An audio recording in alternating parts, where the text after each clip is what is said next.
Менің есімім Питер Мур. Иракта 2 жыл жарым тұтқында болдым.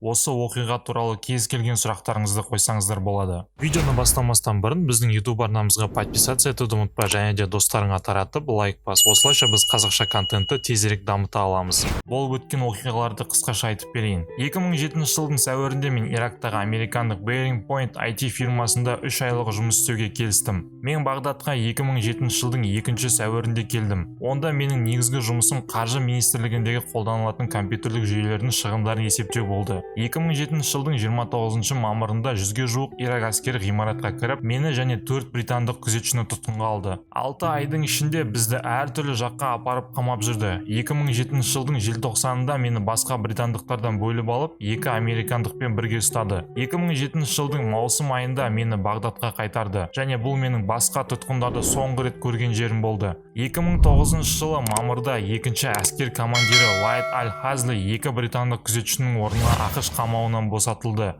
Қыркүйек айында күзетшілердің бірінің денесі үшін 100-ден астам жасақ босатылды. 2009 жылдың 20 желтоқсанында мені ұстап алғаннан кейін 946 күн немесе 2 жыл 7 ай 1 күн мені милиция жетекшісі Кайс Аль-Хазлидің орнына алмастырды. Тұтқындардың соңғы денелері 2012 жылдың басында берілді. Маған осы оқиғаға қатысты сұрақтарыңызды қойыңыздар. Сізді тұтқынға алған адамдар туралы ойыңыз қандай? Олар жаман адамдар ма?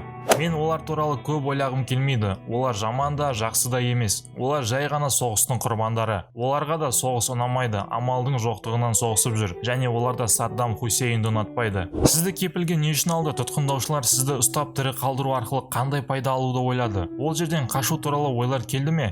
Және пландар ойластырдыңыз ба? Сенің тірі қалып бостандыққа шыққаныңа қуаныштымын, ешкімнің басына бұйырмасын деп тілеймін. Бізді ақш-та тұтқынға түскен Ирак әскерлеріне алмастыру үшін ұстап отырды. Мен қашуды ойладым, бірақ оны жасайтын ыңғай болмады. Ал қашқысы келгендерді атып тастаған болатын, және мен IT саласында жұмыс істегесін, оларға тірілей керек болдым. Олар сізді қорқытып ақш Ұлыбритания туралы жаман нәрселер айтқызды ма? Иә, олар маған тапанша тақап ақш туралы жаман нәрселер айтқызатын. Әдеттегідей соғысты бекер бастағандықтарын, Ирактың әскері мықты деген сынды заттар айтқызатын, және оның бәрін видеоға түсіріп алатын. Сен ол жақтың тілін үйрене алдың ба? Олар сені қинап үйретті ме, әлде өзің үйрендің бе? Иә, мен араб тілін үйренуге тырыстым, және жергілікті тұрғындардың қалай сөйлейтіндігін үйреніп алдым. Соның арқасында мен Ирактың қай жағында қамауда екенімді біле алдым. Сізді қинап тиісті ме, әлде жай ғана қамап қойды ма? Иә, ұрып соғулар болып тұрды. Нәтижесінде олар менің қабырғамды сындырды. 2 жыл шынжырда жүрдім. Бас сүйегімді қатты соққылармен сындырды, және аяғыма шөлмектерді ұрып сындыратын. Әр күн сайын көрсем екен деп күресетін отбасыңыз, достарыңыз болды ма? Алғаш тұтқынға түскен кезде маған тиіспеңдер, менің әйелім бар, отбасым бар деп айттым. Ол кезде шынында отбасым болмады. Сол үшін мен қиялдан әйелімді елестете бастадым. Бұрынғы тастап кеткен қызымды әйелімде ойлап негіздейтінмін. Тұтқында болған уақыт туралы сіздің ең бақытты немесе ең болмағанда сәл жақсы естелігіңіз қандай болды? 2 жылдан соң олар менің аяғымдағы шынжырды шешті. Сол кезде емін-еркін бөлме ішінде жүре алған кезім.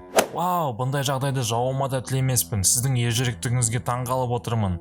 Егер ауыр тимесе, қандай психологиялық қысымдар көрсетті, сол туралы айтып бере аласыз ба, және қандай жағдайларда өмір сүрдіңіз? 2 ай сайын басқа жерге көшіріп отырды, және бір күні олар мені ұйқымнан оятып далаға алып шықты. Көшенің ортасына мені тізерлеп отырғызды, және біреуі басыма пистолет тақады. Атқандай болып басып қалды. Ал сол сәтте арттағы тұрған тағы біреу басқа пистолетпен басқа жаққа атты. Сол кезде қатты қорықтым. Мен шынымен де өлдім деп ойладым. Ал олар маған әзілдегендеріне мәз болып күлді. Сені тұтқынға алған адамдардан кек алғың келе ме? Жоқ, олар жай ғана соғыстың құрбандары. Өкінішке орай оларда тірі қалу үшін соғысу керек болатын. Оның ішінде жақсы адамдар да болды. Болашақта олардың өмірлері жақсы жаққа қарай өзгерсе екен деп тілеймін. Маған сіздің күніңіз қалай өтетіні туралы айтып беріңізші. Сізді кепілге алған күн қандай болды? Сіз өзіңізді ұрлағандармен сөйлесіп көрдіңіз бе? Сіз бостандықта шығып үйге барған кезде алғашқы сәттер қандай болды? Осы оқиғаға байланысты сізде таяу шығыс пен ислам қоғамдығына байланысты жек көрушілік, қорқыныш пайда болды ма? Менің басты мақсатым бір күнімді аман өткізу. Әр күн шығар күніме сәл жақынмын деп ойлап өткізетінмін. Мен ұрлағандармен сөйлестім, әрине бастапқы кезде ғана, кейін әртүрлі жерлерде көшіріп жіберді. Мен таяу шығысқа сапар шегуден қорқамын, ол жақтағы соғыстарды жеп көремін. Бірақ ислам туралы ондай ойда емеспін. Мен күнде жаңалық қараймын, бірақ бұл оқиға туралы ештеңе естімеппін. Бұның себебі бар ма? Бұл өте көп жарияланбаған және менде бұл туралы көп пиар жасаған жоқпын. Бірақ Google-ға Питер Мур тұтқын деп іздесеңіз көптеген мақалаларды көре аласыз. Егер сіз 2 жыл тұтқында болсаңыз, дәрігерге бара алмадыңыз ғой. Сол кезде алған жарақаттарыңыз жазылды ма, әлде қазір де ауыра ма?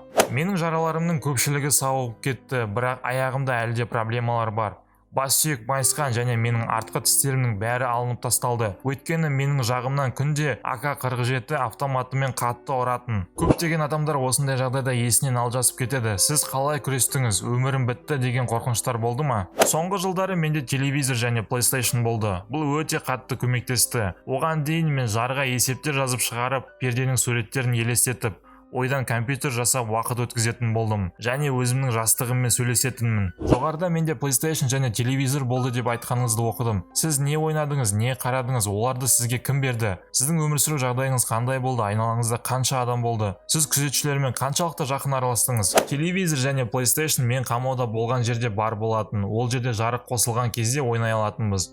Мен күзетшілермен FIFA ойнадым. Телевизордан олар атыс шабыс кинолар және түрмеден қашқан адамдардың оқиғалары бар киноларды көретін. Ол маған ұнамайтын. Күзетшілер 3 топқа бөлінді. Төмендегілер неге екенін білмеймін, өте қатал болатын, әрқашан ұрып отыратын. Еш сөйлеместен жай өз жұмысын атқарып жүргендер. Олар көбіне тамаға келетін. Ағылшын тілін үйренгісі келетін немесе біз туралы көбірек білгісі келетіндер. Олар ұрмай жақсы қарайтын. Өз-өзіңізге қол жұмсау туралы ойлар келді ме және оны қалай жасаймын деп ойладыңыз? Ондай ойлар жиі келетін. 2009 жылы менде оны жасауға мүмкіндік болды. Өзім байлаулы тұрған шынжырға асылып өлем деп ойладым. Оны жасамауға бір нәрсе себепші болды. Ол нәрсе менің асылғанымды көргенде күзетшілердің түрін көре алмайтыным. Тек осы нәрсе ғана, тек осы ыза ғана жасауға мүмкіндік бермеді. Осы оқиғадан соң өміріңіз қалай өзгерді? Көп нәрсе өзгерді. Бұрын мен жұмысқа бар уақытымды арнайтынмын. Қазір жылына 1-2 ай жұмыс жасап, қалған уақыттарымда демаламын. Барлығы біткен соң сізге ақшалай немесе басқа да көмек көрсетті ме? Маған тек қана жұмыс істеген күндерінің жалақысын ғана берді. Басқа көмектерден тек еліме қайтуыма ғана көмектесті. Бұл оқиға сізге қалай әсер еткенін айтыңызшы. Кейбіреулер бұндай жағдайлардан кейін өмірінің соңына дейін сынып кетуі мүмкін. Басқаларды керісінше күш жинап мықты бола бастайды. Мені бұл оқиға қатты қайрады. Сынып қалмай соңына дейін шыдағаным мені күшті ете бастады. Қазір өзімді психологиялық мығым адам ретінде сезінемін. Сол оқиғалардан алған жағымды сәттер болды ма? Мен елестетіп көрдім, ешқандай жақсы нәрсе жоқ сияқты. Әрине, мен сол соғыс кезінде Ирак отбасының үйінде қамауда болдым. Сондықтан адамдардың электр қуаты мен су құбырынсыз қалай өмір сүргенін көру қызық болды. Сол тілден бір нәрсе үйреніп, ислам туралы білдім.